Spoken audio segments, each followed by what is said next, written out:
Hello, everyone. Tonight we're going to be doing the last, we'll be doing chapters 8 through 11 of the Big Book. These are the last of the really how-to chapters before we get into the sections on the personal stories. And so the sections tonight are two wives, the family afterward, two employers, and a vision for you. In laying out these first 11 chapters, basically the founders of AA have used a narrative technique of storytelling to kind of make their points, and they're pretty heavy on that in these last 4 chapters. But they're also building a foundation in two wives and the families afterwards, upon which the recovery programs of Al-Anon, Alateen, and a whole bunch of other 12-step programs were derived from. And without further ado, I'm going to go ahead and share my PowerPoint with you, and we'll talk about that.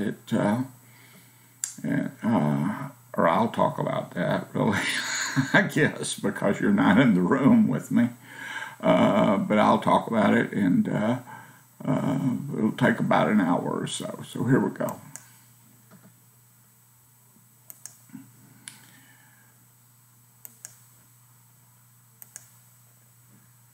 And this is two wives, the family afterward, two employers, and a vision for you. AA is an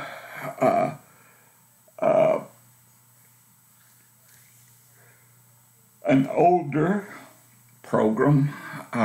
This initial book was written in 1939,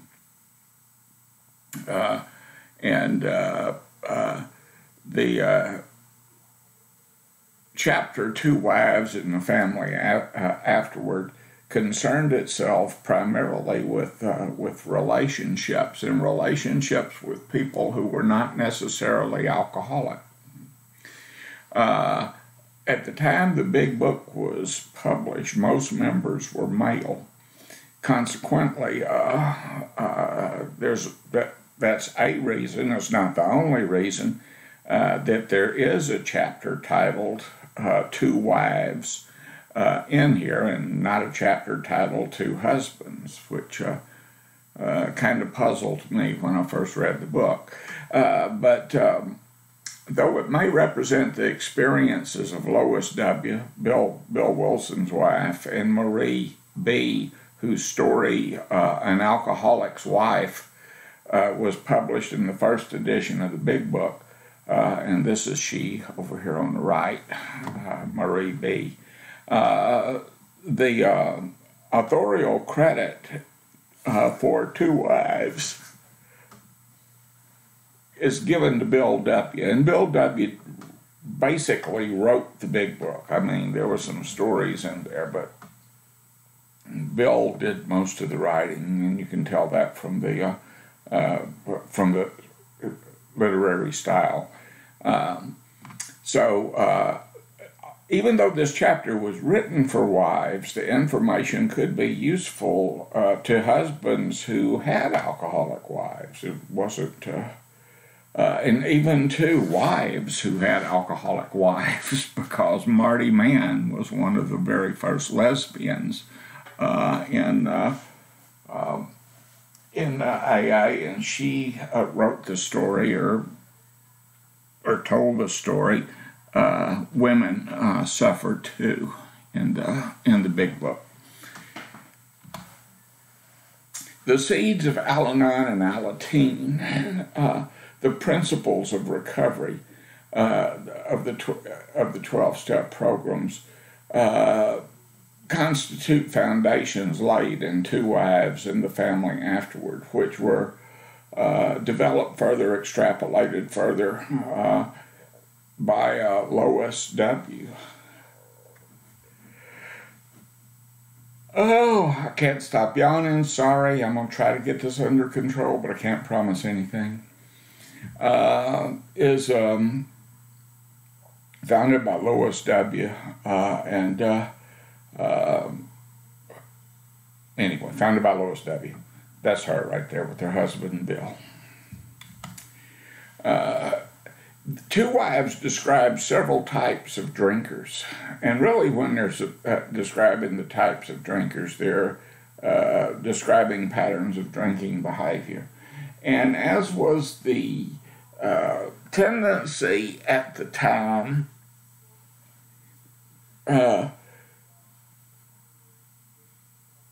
certainly, in the big book, as it was put together by Bill Wilson, the actual horror of some of the things that these people experienced was downplayed. It was understated. The violence, the sexual abuse, the emotional terrorism that took place in some of these homes is given short shrift. So even though they tell stories that, even though the stories are told, and they're told in such a way that they're believable and relatable, it's also told in a way that leaves out some of the more gory, graphic details of life with the chemically dependent as we know it today. Our news every day is full of incidences of child abuse, domestic violence, criminality, just horrible things that happen to people who are substance dependent and who have lived that way for protracted periods of time. The key value of Two Wives and the family afterward is recognition that the alcoholic, the alcohol use disorder, the alcohol dependent, the alcohol addict, whatever terminology we're using as it evolves over time, the person who suffers from this illness is a force of chaos and of devastation, and that wives, children, friends, and other loved ones suffered, and sometimes even complete strangers, So it kind of blows the doors off the old idea that it's my body and what I put into it's my business, and I just like to drink, and it's, I don't hurt anyone but myself, which is a myth. Also, it provides a program of recovery for wives and families. In these two chapters particularly, and in to employers too, these three chapters really is a better way of looking at it. There's a lot of advice given, methods of living with the problem or leaving it, or how to relate or react to the chemically dependent person in such a way as you make changes for the good rather than enabling. And enabling is anything that a person does that makes it easier for a chemically dependent person to continue using or to continue repeating the same types of mistakes that they make over and over. And certainly that's a problem. We have a real redundancy principle in our lives. We don't learn that well from what we, even a week ago, we have to touch the hot stove again. Anyway, so there's focus in these chapters on avoiding confrontation through lecturing, trying to control them, taking responsibility for them, etc., and so forth. And that creates conflict, and conflict exacerbates the situation. These chapters concentrate on how to have open communication, how to be honest, lovingly honest with someone.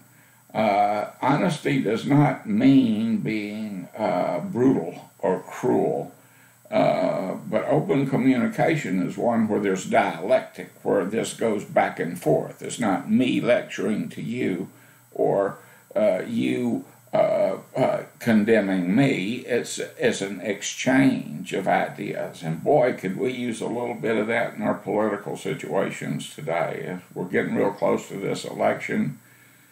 I would so like to have it in the rearview mirror. Anyway, also how to argue when you must. To fight fair. Fighting fair is important. And no one in any relationship, no matter how loving, is always going to agree with their partner. I know it's certainly not that way at my house, but it is important that when we disagree, that we can disagree in a way that our relationship is not scorched earth policy, where nothing can grow for generations, you know? How to fight fair and how to do that. To wives, and it was kind of odd that Bill wrote about this at this stage, but an important thing, and you'll find this working with families of chemically dependent people with their children, spouses, etc., is that solving their problems for them, if we could, that's kind of a big if, but solving their problems for them isn't particularly helpful to the family members, because what we're going to try to teach them and what we're going to try to promote, and what the Big Book is promoting in these chapters, is allowing family members to work out their problems among themselves. As a mom, as a wife, etc., according to the Big Book, our focus should not be refereeing all these little border skirmishes that are going on in our families, but allowing them to work things out for themselves. And key to all of these chapters across the board is that alcoholism is an illness that cannot be controlled. I cannot bargain an alcoholic out of being an alcoholic because he can't uphold his end of the bargain. I cannot threaten him out into not being an alcoholic because he cannot be threatened out of being an alcoholic, or punished out of being an alcoholic, or reasoned out of being an alcoholic. That recovery may include a number of these elements, but that alcoholism is a complex disorder, and it doesn't lend itself to those types of solutions. The Big Book also notes that years of living with an alcoholic is almost sure to make any wife or child neurotic.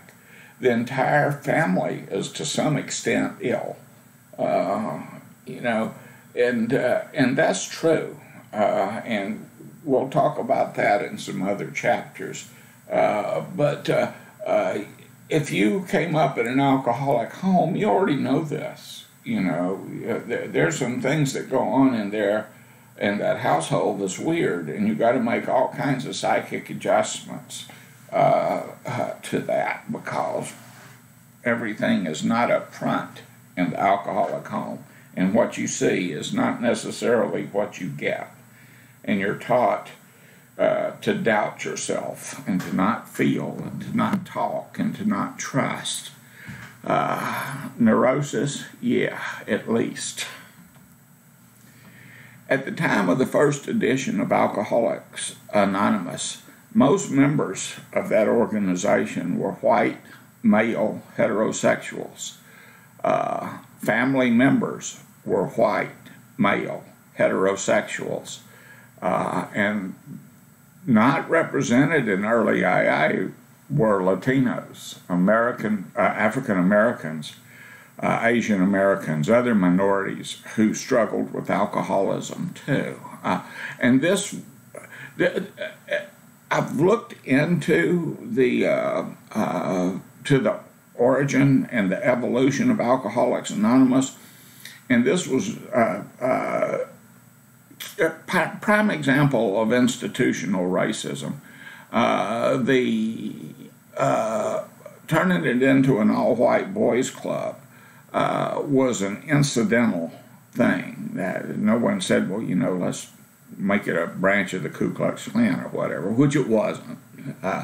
It's just that at the time in the segregated America in which AA was born, it was just that way, in the same way that our schools were segregated and our restaurants and country clubs were segregated, especially down here in the South. So though they weren't represented initially, AA has grown and evolved and become more tolerant over the years and more inclusive. And this isn't just in terms of ethnicities and things like that. There were issues in the early days of what to do with people who were not just alcoholics, but they were addicted to other drugs too. People who were using powerful sedatives and became addicted, people who were addicted to opiates, people who did cocaine and marijuana and all of these kind of things. And there were plenty of people out there like that. So a question was, how do we handle this? And in a lot of clubs, they did not want, and this was in my experience too, and I came in the first time in the late 70s, and then really sobered up in 1982 and took off from there. But I was in plenty of AA meetings where they did not want to talk about you. If you were using any other kind of drugs, you could keep that to yourself, because we're just here to talk about getting sober from alcohol, buddy. And that's that. And we also don't want to hear about your family problems, lady, or the troubles you're having with your kids, or yada, yada, yada. This is about recovery. In the 1970s, an article was published in AA's Grapevine, and I looked for it, but I couldn't. And I'll look for it again, but I couldn't find the reference. It's pretty old. But a researcher had compiled a digest of rules governing the various AA groups across the country throughout the 40s and into the 50s, and maybe even into the 60s, if memory serves. But the thing that stuck out to me in that particular article was that if all of these rules that have been compiled from this group in Akron and that group in Chicago and this group in Chicago and this other group in Dallas and the one over here in Birmingham and that one over there in Baton Rouge, if all of these different rules had been applied across the board, none of the founding members of Alcoholics Anonymous would have been able to have joined. But anyway, over time, AA, Al-Anon, and Alateen, and all the 12-step programs evolved. That's not to say that there aren't closed groups and things like that. The White Rabbit Club in Houston, I guess, is still organizing as basically a gay group. And at the time of its formation was gay men, but then, lesbians started attending too. You have Spanish-speaking AA groups to, for people whose English isn't that good or whose culture they're just more comfortable in the Spanish language, what have you. AA has evolved in other countries, and so you have the open groups, the closed groups, etc., and so forth. But tolerance in AA is no longer an iffy proposition. In fact, it's pretty expected. As AA became more inclusive, so did the family groups of Al-Anon and Alateen and the other 12-step programs that emerged from that. In the chapter Two Wives in the Family afterwards, in every type of family that I've ever seen, when people sober up, if we got mom and dad and the 3.2 kids, stuff like that, and we assume, let's just assume for the sake of argument, when we're talking about dad being the alcoholic in the family, mom being the codependent or the Al-Anon, and then the kids, of course, being effective. The home situation is chaotic as hell while Dad is drinking, and he's out of the picture a lot because he's drinking. He's an inconsistent parent. And inconsistent parenting is a big earmark of growing up in the family. You don't know how to act when people make the rules and then exempt themselves from the rules, or the rules apply on Tuesday but not on Wednesday. You get punished for something on Monday, and it's no big deal on Wednesday. It's just hard to live under those circumstances. Often the drinking parent, Papa in this case, is too busy being a drunk and being irresponsible and not, taking care of his business, not fulfilling his role obligations as a husband, not fulfilling his role obligations as a parent, as the chief breadwinner and what have you in the family. Mom has to pick up the slack, has to cover for him, has to run interference. Sometimes, she calls in because he's too drunk to go to work and asks the boss, please don't fire him, he's really sick, and he's not goofing off, he's really ill today. She takes care of making sure that there's money to pay the light bill. She takes care of the kids, makes sure that they get off to school, takes care of the house, takes care of everything. Very, very stressful on Mom, but she rises to the occasion and begins to not just fulfill this role, but to excel in this role. Now, this has been going on for like 10 years, right? And all of a sudden, Dad goes to AA and gets religion, and he's been sober for 6 months, and now he wants to come back in and take over the checkbook. He wants to be in charge of, paying the bills. He wants to tell the kids when to come in and, and how late they can stay out on a date and what they can do and where they can go and this type of things. Now, see here, there's rebellion in the ranks when that happens. Why didn't you ever want to do this before? Who the hell do you think you are? What do you mean telling me that I can't stay out till midnight? You never gave a shit when I came in 6 weeks ago, So we had so much fun in that life. Let's never leave the past behind, okay? Let's keep throwing it up to people and fighting the same fight over and over again. The family is still stressed. Recovery sometimes stresses the family more than the intoxication because they've made adjustments to it. I know how to live with a drunk dad. I don't know how to live with a sober one. He knows how to be a drunk dad. He doesn't know how to be a sober one. Mom is the one that has been calling the shots around here, So the family's in a state of unbalance, and it gets more unbalanced sometimes through recovery. As a matter of fact, I would hazard to guess that particularly in early stage recovery, it's pretty clearly more unbalanced. Resentment is the number one offender. There's jealousy. AA is seen as a competition for affection. And when you're going off to your AA meeting, and some of you know this already, you're hearing things like, who are you seeing over there? You've got some old hide you're visiting with, aren't you? I love you. Why won't you sober up for me? You'll sober up for these strangers, but not for me. Hey, you got someone that you want to go out there and be with those people? I can find someone too. Bitch, you're the reason I drank. Don't give me that. I like you better drunk. Why don't you stay with us? Yada, yada, yada. Stress? You betcha.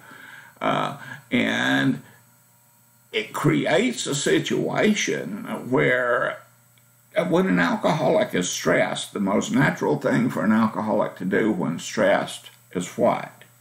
Yeah, exactly. Pour me a drink. So that's how we deal with that. And it may be a relapse, may be a relief for our significant others who don't understand why we drink, don't understand the dynamics of recovery in a 12-step program, or why this type of recovery appeals to us or whatever. But they do understand that it's easier to deal with me when I'm drunk than when I'm sober. And I have heard from my wife during the time, I like you better drunk, And I said, well, good, I'll give you a reason to like me, baby. I'll show you, I'll hurt me. Once upon a time, Father Joe Martin tells a story about the lady who had recovered in Alcoholics Anonymous, and she was getting ready to go to a meeting one night, and her little boy, about this size, was standing in the doorway watching his mom get ready to go. And he said, are you going out again tonight? And she says, yeah, I got an AA meeting. I'm going out again tonight. And he said, well, what are we going to do for dinner? And she said, well, there's a TV dinner in there, and you can heat it up in the fridge, or, there's some leftovers, or you can make some sandwiches. There's sandwich stuff in there. And he said, leftovers again? And she whirled around on him and she said, look, buddy, you know that I have to go to these meetings because that's what keeps me sober. And it's important for me to be sober, isn't it? And so I have to go to these meetings because that's how it works. And you have to support me in doing this because, I could relapse. And would you rather have me the way I am now, or would you rather have me the way I used to be? And the little boy, with the honesty of little boys, said, I don't think you're so hot either way. And either way, I'm still alone. Either way, I'm still taking care of myself. Either way, my mom's not around. Homeostasis, remember? The family has to find a new balance, and this can be extremely difficult. It's hard for mom to trust again if we're talking about dad. Yeah, dad's the one. He may have stopped. We can't let him pick up his paycheck. He may stop at the crack house on Friday night, and that means he'll come home Sunday morning with no money. That means we don't have anything to buy groceries with. We don't have anything to pay the bills with. We can't trust them.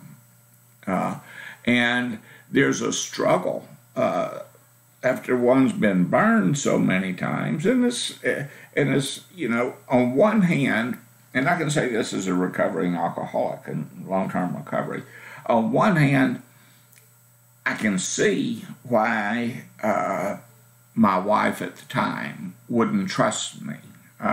She'd start worrying if, I didn't come home in a reasonable time after work. If she came home, and I remember this very clearly. I was lying on the couch taking a nap. I was watching some stupid thing on TV, and I just fell asleep. And I got this, my spidey sense started tingling, and I woke up, and her face was about 2 inches from my face and kind of freaked me out a little bit.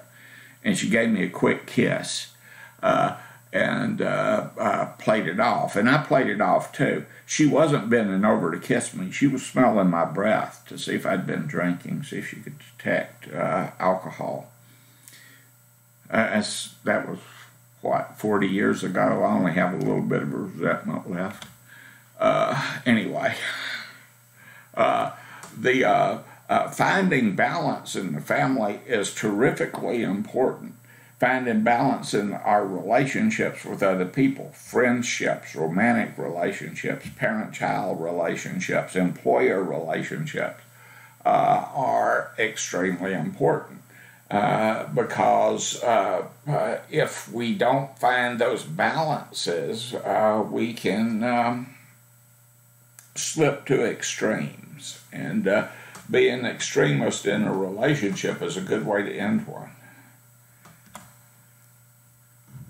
The chapter to employers deviates somewhat from the chapter to wives. Some of the principles that are in this chapter carry over from two wives, the family afterwards, and on into to the employers. Employers notice something is wrong.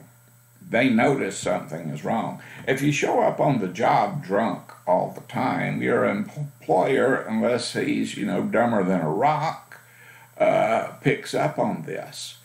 But the way employers respond to it is different. There's a real tendency among some employers to just ignore it.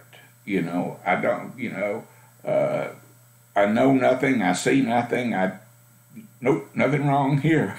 Everything's fine. If I don't see it, I don't have to address it. That happens in families too, by the way. That happens in relationships. I don't know if I've told this story or not. I've told it a bunch. Kind of lose track of when and where. But a friend who discovered her husband was having an affair because she found a great big bra in her home. And my friend is not a great big bra wearing kind of girl. Anyway, so she found this, and she wanted to ignore it. She found other things, other hints over periods of time around the same time of finding, a glass with where someone had made a drink and it had lipstick on it that wasn't her shade in her house, or finding an earring on the sofa, or cigarettes with lipstick on them that wasn't her brand in the ashtrays. That was that long ago. We still had ashtrays in the house. But when she found the bra, it really messed with her system of denial. And she wanted to say, well, but it must be the maid's. But it couldn't be the maid's, because the maid was not that big either. And maybe the maid mixed it up in the laundry. Oh, hell no, I got a maid. She doesn't go to the laundromat. She washes things here. There is nothing to mix up. And she was left with the conclusion that her husband was cheating on her, which he was. It led to a great big stink that ended his career. He was an attorney general. And anyway, she chased him and one of his lady friends around a swimming pool and up around Kerrville, and put the vehicle in the swimming pool. And, anyway, it was all over for her hubby. But it was all over for her in a lot of ways too, because her identity was wrapped up in being Mrs. A.G., and she saw herself in the governor's mansion someday, and being the first lady of Texas and all this kind of good stuff, which all that was over with around that time. So the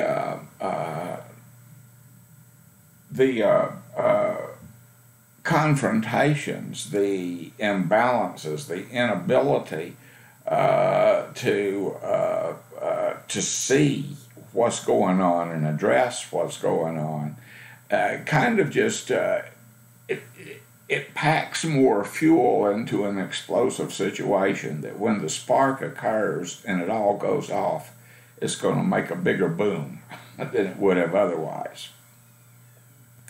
Misunderstanding how to address, or not knowing how to address these situations, or misunderstanding how to help, often leads to making things worse when you're addressing things with chemically dependent people. Alcoholics are not responsible for being alcoholics. They're not responsible for their illness. They took a drink, and that's true. And they chose to do that. And they chose to, drink for whatever reasons they chose to drink.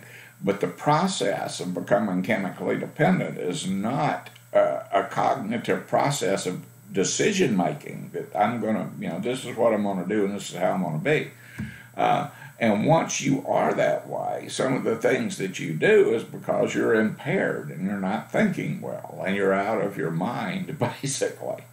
Still, you have to be responsible for your behavior.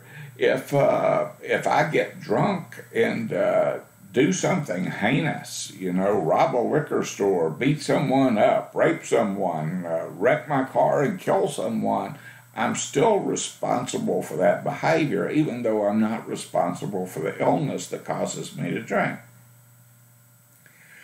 And that's true on the job, too.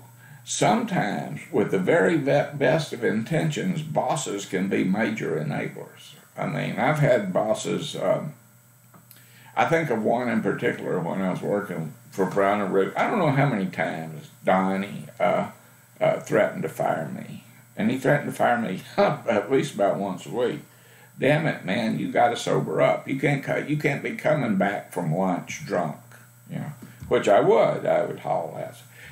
And actually, if I'm going to be totally honest, rigorous honesty and all that stuff, right, drunk was part of what I was. I was doing a lot of pharmaceutical recreation back in those days. And he would do things like send me to the tool room and make me hide in there until, quitting time. And then he would tell me, don't you ever come back here in this shape. And I would swear to God I wouldn't, and I probably wouldn't that week. But it would happen again. This guy was a good dude. He wasn't, and I'm not blaming him for anything. I'm just using this as an example. He was a good dude. He knew my dad. He knew my wife. He knew, that they were both relying on me for things, and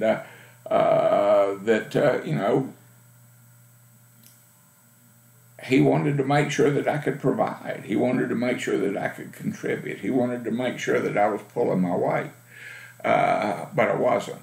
And in a sense, I used that opportunity to my advantage. I also resented the man while it was going on. Who in the hell does he think he is, be talking to me like that? Who in the hell does he think he is, be telling me what I can and cannot do? I am a grown by God man, etc. and so forth, and all that other Looney Tunes thinking that people in my condition would exhibit. Often, resistance to dealing with a drinking employee could reveal a reluctance to address one's own drinking. I had two other employees with that employers that I worked for with that same company at that same location at various times, and they were my drinking buddies. And we went out and, got wasted. And I'm thinking of one in particular who jumped out of a boat to catch an alligator. And then after he caught it, he realized it was a lot bigger than it looked like when he jumped on it. Man, wish I'd had a video camera. But anyway, that's neither here nor there. Resistance to dealing with a drinking employee reveals a reluctance to address one's own drinking. Since the time the big book was written and the chapter to employers was written, we've seen a lot transpire in the treatment field and in industry and stuff, so that most large companies now have a HR department, and either HR handles employee assistance. They have a separate EAP program to handle employee assistance, where impaired employee can come and be referred for treatment or be referred to resources to help them deal with whatever kind of problem they're having, whether it's an emotional problem, a mental problem, a substance use disorder problem, or bunches of things. And the idea is that people are of value; they're worth something. And the recovering employee, when you work with them, you'll make some discoveries about them. One is that this person may or may not be an honest, upright person when sober. There are people who, stone cold sober, will look you in the eye and lie to you and cheat you and rip you off and steal from you, on the job, and blame other people, and just not act well. And that's a possibility you may be facing with someone who's a recovering employee. An employee who feels valued, though, tends to invest of himself in the company. And supporting a recovering employee tends to engender loyalty and gratitude on the part of that employee. Not always. Some people will be terrifically resentful that you're trying to help them. AA in this chapter, and AA as an organization, has traditionally held the position that employers give the afflicted employee an opportunity to recover. Confidence in the individual is related to responsibility. You don't want to lead with your chin. Some people are bad actors, and it's not because they're chemically dependent, but because they're bad actors for whatever reason. I remember telling, I went to Odessa, Texas, in the early '80s, and I got a job as a landscaper out there, and I didn't know diddle about landscaping, but I learned a little bit while I was there. And I had a group of guys. I was working for an alcoholic, by the way, and he had contracted a job planting trees at Sun Oil in Midland at their corporate headquarters there. And I was given the assignment of taking these trees out there and laying them out and planting them, And I needed some hands, so I went down to the local AA club, and I hired a half dozen guys who were, if you go to an AA club, there's always people there looking for work. Oh, man, I need a job, So I thought, well, I can help some of my friends at the AA meeting, some fellow travelers. I can give them some work and still get this job done. It will benefit everyone. So I hired them. I took them out there to plant some trees at Sun Oil. I made several discoveries that day. One is the guy that I was working for wasn't a real honest person, because when I got there, and I knew I'd been to his warehouse, basically, where he kept all his equipment, and where his plants and things were, stored out in a little greenhouse thing and storage areas. And had these beautiful little oak trees. About a third of them were dead, and they were there for me to plant. And I told him, Tim, I think these trees are dead. They look like, you don't worry about that. You plant the damn trees. Oh, okay. So I got the guys out there to plant the damn trees. And I discovered also, while we were doing the planting, that as employees, the guys that I picked really weren't worth killing. They like to lean on their shovels and smoke cigarettes and drink coffee and things like that. Until I went over to one of them. I said, man, you have got to dig these holes and get these trees in them. You hear me? And he said, well, I've been having a little bit of a problem lately. You know, my mind is on other things. I'm distracted. I'm yada, yada. And I went off on him. And I said, you know, I don't care what that is. I'm taking, you know, I want these trees planted. I want them planted today. And if they're not, when I come back and plant them tomorrow, it'll be someone else doing it, you know. So he didn't like me anymore, didn't like that. And one of his friends said, well, God damn it, Bushart, Rome wasn't built in a day. And I told him, yeah, I wasn't pushing that job either. So anyway, resentment, jealousy, envy, frustration, and fear. Not everyone on the job will work out. As an alcoholic, not everyone on the job will support us. Not everyone in the family will forgive us. There'll still be conflict in our lives. There's no way to get around that at all. There will still be rivalries. People will still carry tales on each other. They will still be competitive. They will still undermine each other. There will still be resentments.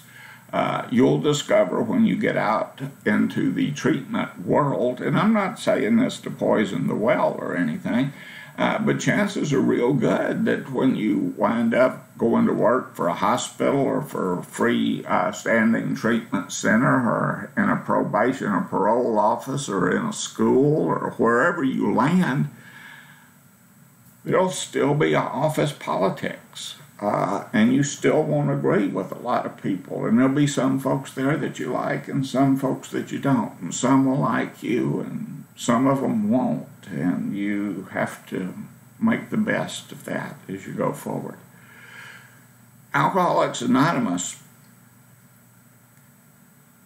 throughout ask you to pay attention to what your role is in these conflicts, to pay attention to what your role is in these situations, to pay attention to what your responsibilities are, what you should be doing and how you should be doing it, and not worry so much about what other people do, right? We should tell that to the politicians. I'm tired of hearing people when ask about something they've done, they blame someone else.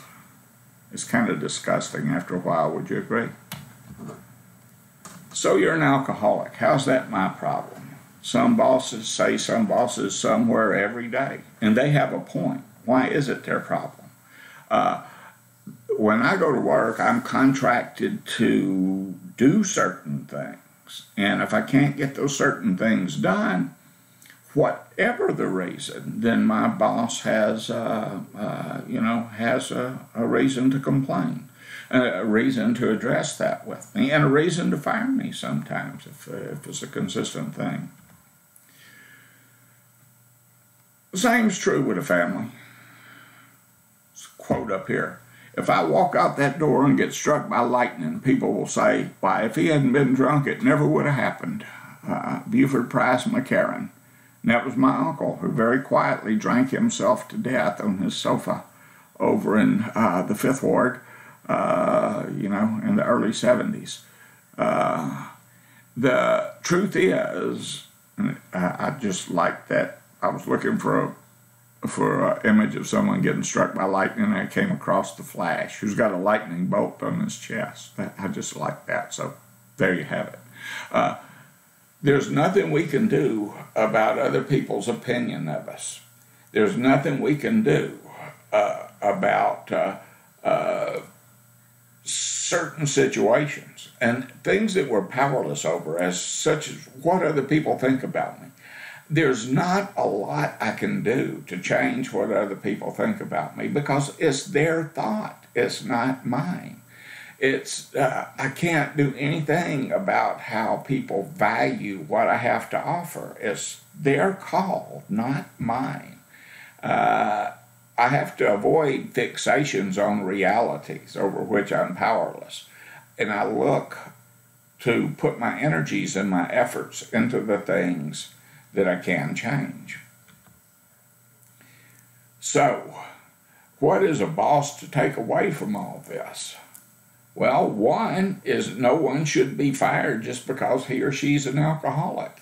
You can be helpful to them and maybe come out with with the bonus of having a really good, really loyal employer who's employee who's grateful to you and who's invested in the company because you've invested in them. But by the same token, no one should be kept just for that reason either. I mean, and I have run across people who were, like he's a drunk and he can't really do anything, but he's got to eat, so I keep him around, let him push a broom, that kind of thing. That's nice and all, but that's not really helpful. A vision for you makes clear the points that AA impresses upon new members. And this is the thing that we should be taking out of the 10 chapters that preceded this 11th chapter.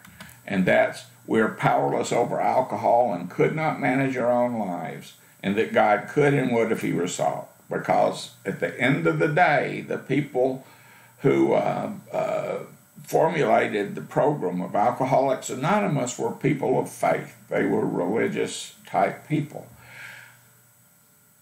They were tolerant enough and creative enough to create a flexibility in this program where even we agnostics, could benefit from the program. But it is a program that is religious in nature, and you can call it spiritual if you want to.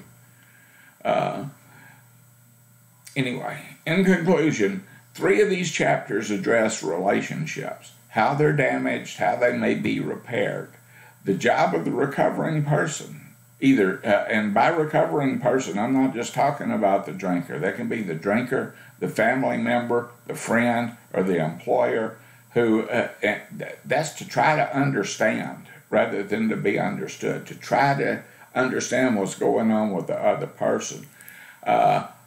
Understanding yourself is great, but so many times we run around trying to get other people to understand where we are that we forget to try to make an attempt to understand where they are. All relationships are reciprocal. They're interactive. It's a back and forth. It's a dialectic. It goes this way, it comes that way. It comes this way, goes that way. So we have to accept responsibility for ourselves and the way we react to other people, to make amends and to live and let live. And that's what this whole, 11 chapters of Alcoholics Anonymous has to say to us in that regard. Whew. I don't know how I did. Did I keep this around an hour? By George, I did. I'm coming in right now a little less than an hour, aren't I? I got a timer. You probably do too, said I'm out of here in an hour, Busher. But the next sections that we're going to be looking at in the Big Book of Alcoholics Anonymous are going to be the stories, the personal stories. And I've assigned you to read those stories, and I will be giving you some quizzes to ensure that you're reading those stories, and I will probably go ahead and do a little lecture on those sections, but it won't be as involved as this one. Okay, I'll just point out some interesting things and some object lessons that go on in the stories. In the philosophy of the 12-step programs, the message that we have to carry to other alcoholics who still suffer, if you follow that philosophy, is what it was like, what happened, and what it's like now. So our stories aren't just a way of passing time. When we get up in front of a meeting to tell a story, it's so that people can hear what we have to say, recognize where we've been, realize that we have credibility in what we're talking about, identify with us that, that maybe, we have walked the way you've walked and we've recovered, you can recover too. And so there's a method to all of that. It's not as methodical by any stretch of the imagination as working with a counselor in a structured rehabilitation program or whatever. But even though it's because it's not conducted by professional counseling people. I mean, that's where the banker goes to learn how to sober up from the plumber. But there is a method and a progress through prepare, execute, and work those 12 steps.